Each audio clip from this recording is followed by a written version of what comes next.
Hello again, Gato Kachika Life. Kumusta po kayo mga kachika? Heto na naman po tayo syempre sa panibago natin showbiz update.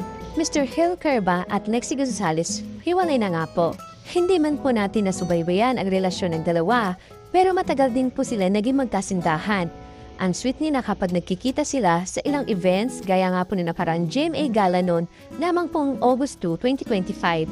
Ngunit napagdudahan nga po may problema ang dalawa na mag-post nga po si Mr. Hill sa kanyang ex account na ilang cryptic messages.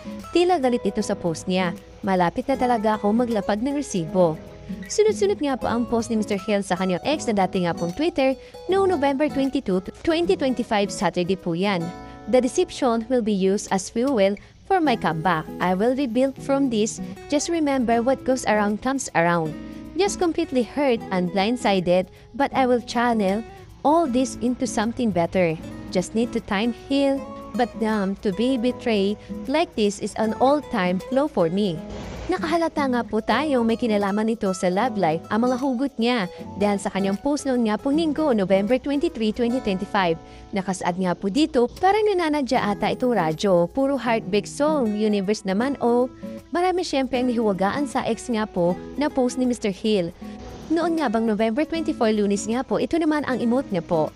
All I can say is if the roles were reversed, I will absolutely be persecuted and on the receiving end of the line move.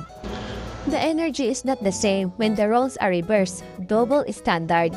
At noong November 25 nga po, Martes nga po na madaling araw, when a quiet and reasonable crash out, and I'm freeing a bit of myself, but cutting myself some slacks because I am human and have feelings.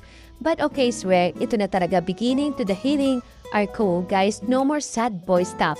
Masakit ang nangyari sa akin, but I will bounce back. Napag-alaman nga po natin na ayaw muna po ni Lexie magsalita sa ngayon. Tignan na lang po natin kung kailan sila aamin. Pero makahulog lang nga po itong ex-post ni Mr. Hill na tila may kinalaman nga po sa betrayal. Abangan na lang po natin ang sinasabi niyang resibong ilalapag daw po niya. Ngunit alam niyo po ba, sumabay po talaga itong si Ms. Lexie Gonzalez at Mr. Hill Kerba sa isyong hiwalayan, di po ba? Ang dami pong kwento ng mga showbiz ngayon na couple na naghiwalay, nakigulo po silang dalawa. Tila naman po nakakasawa. Itong pagsusubaybayin po natin sa isyong iwalayan nga po ng mag-asawang Derek Ramsey at Miss Ellen Adarna.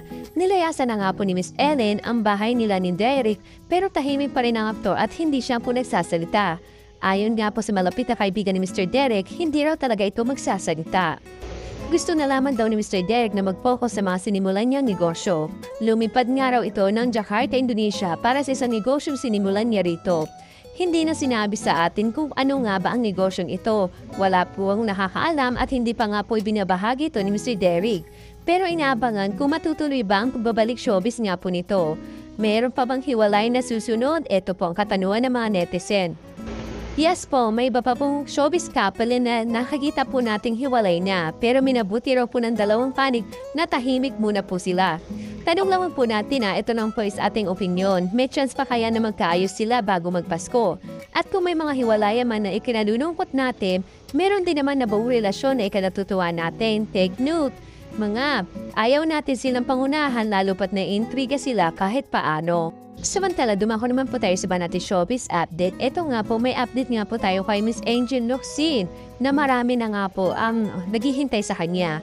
Kung kailan pong talaga babalik itong si Miss Angel Locsin sa showbiz Gulat na gulat nga po ito si Miss Angel Locsin nang ipakita nga po sa kanya ng asawa si Mr. Nair RC ang latest episode nga po ng Pinoy Big Brother Celebrity Club Edition 2.0. Kung saan nga po aksidenteng natawag nga po ni Mr. Joaquin RC si Lela Ford ng Babe. Sa hindi pa nga po nakakaalam, si Mr. Joaquin RC ay stepson nga po ni Miss Angel Locsin. Anak nga po ito ng mister niya po si Mr. Nel RC sa dating karelasyon.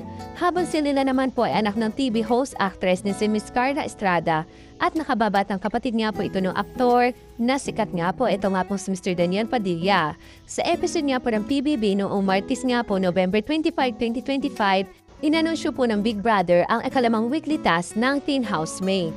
Ito nga po ay paggawa nila ng 6 na live show na pagbibidahan ng mga nominadong sina Marco Marsa, Crystal Mejes, Anton Vinson, Elisa Borromeo, Het Haljonales at Permela Colado.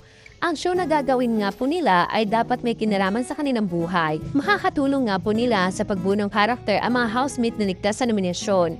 Bawat housemate nga po na nominado ay sa isang pumili kung sino sa mga ligtas na housemates ang nais nga po nila mapabilang sa bubuuin show.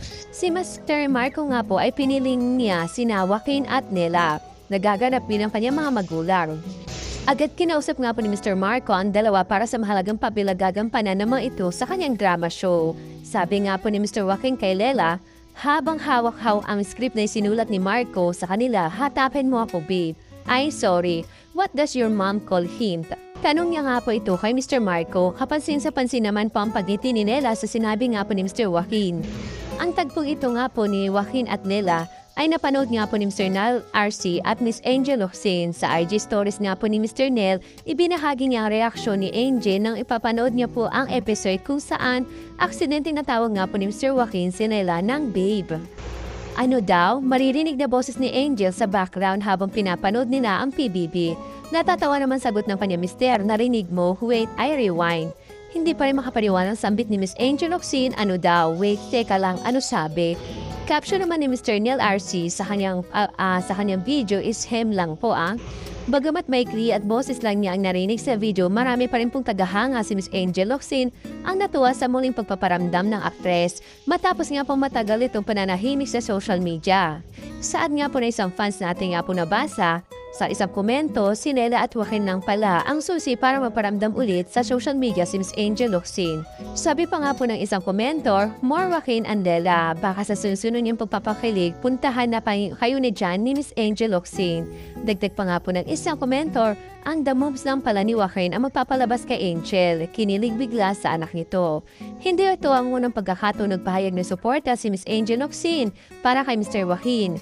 Noong November 14 nga po, 2025, nag-post nga po si Miss Angel sa ex na dating Twitter para ihayag nga po ang kanyang saya sa nakikitang paglago ng stepson sa loob ng bahay ni Kuya. Saad nga po niya, I don't usually comment, but seeing Joaquin grow from a little boy into someone who helps, listen and keeps the peace at home makes me proud. If he ever talks a bit loud or doesn't respond, please forgive him. Our son is completely deaf in his right ear. Samantala, dumako naman po tayo sa pinakahuli natin showbiz update. About nga po ito kay Mr. Alden Richard. Iniintriga na naman po ng mga basher si Mr. Alden Richard. Tanong nga po ito ng mga basher ni Mr. Alden Richard, mahina raw ba ang bentahan ng tickets ng fan meet event ni Mr. Alden Richard at kailangan pa niya magbenta sa isang malaking bazaar. Magkakaroon nga po kasi ng sariling booth sa isang big and star-studded Changi sa World Trade Center na inaabangang ARVXV moving forward. Fan meet ni Mr. Alden Richard simula nga po sa Miyerkules hanggang November 30, 2025. Base na nga rin po sa official social media announcement ng Myrit Entertainment na pag-aari nga po ni Mr. Alden Richard na magbebenta nga raw sila ng tickets sa booth ng aktor. Siyempre, asahan nyo na naman po na to the rescue nga po tayo mga fans ni Mr. Alden Richard. Sinalungat nga po natin ang mga birada ng mga basher na ito na mahina raw po ang bentahan ng ticket ng show Mr. Alden Richard. Nagaganapin nga po sa December 13 sa Santa Rosa, Laguna Multipurpose Complex. Chinek nga po natin ang website kung saan makakabili ng tickets online at marami-rami pa nga po ang available seats. Lalo na nga po sa Platinum section na nagkakahalaga mo po ito ng 3,800. At marami ring pong bakante pa sa VIP section na may presyo nga pong 2,800.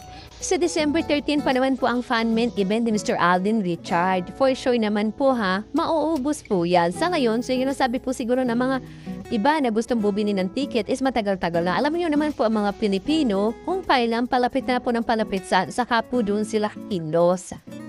Thank you for watching. Kung nagustuhan niyo po ang video ito, subscribe na sa Starlight Showbiz YouTube channel and please don't forget to hit the bell button for our latest updates.